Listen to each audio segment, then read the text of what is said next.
कृष्णं वंदे जगद्गुरु श्रीमद्भगवद्गीता।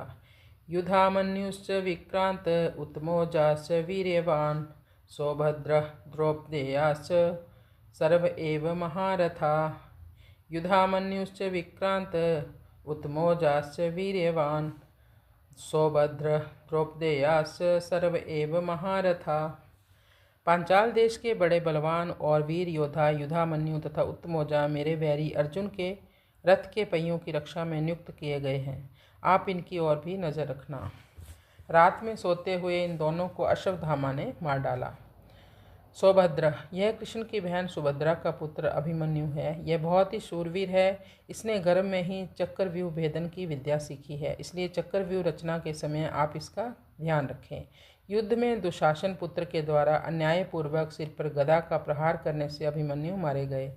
द्रौपदेयाश्च युधिष्ठिर, भीम, अर्जुन, नकुल और सहदेव, इन पांचों के द्वारा द्रौपदी के गर्भ से क्रमशः प्रतिविंध्य, सुतसोम, श्रुतकर्मा, शतानीक और श्रुतसेन पैदा हुए हैं। इन पांचों को आप देख लीजिए। द्रौपदी ने भरी सभा में मेरी हंसी उड़ाकर मेरे हृदय को जलाया है। उसी के इन पांचों पुत्रों को युद्ध में मारकर आप उसका बदला चुकाएं। फिर रात में सोते हुए इन पांचों को अश्वत्थामा ने मार डाला। सर्व एव महारथा, ये सब के सब महारथी हैं जो शास्त्र और शस्त्र विद्या दोनों में प्रवीण हैं और युद्ध में अकेले ही एक साथ 10,000 धनुर्धारी योद्धाओं का संचालन कर सकते हैं। उस वीर महापुरुष को महारथी कहते हैं। ऐसे बहुत से महारथी पांडव सेना में खड़े हैं। यहाँ पर द्रोणाचार्य के मन में पांडवों के प्रति द्वेष भाव पैदा करने और युद्ध के लिए जोश दिलाने के लिए दुर्योधन ने पांडव सेना की विशेषता बताई।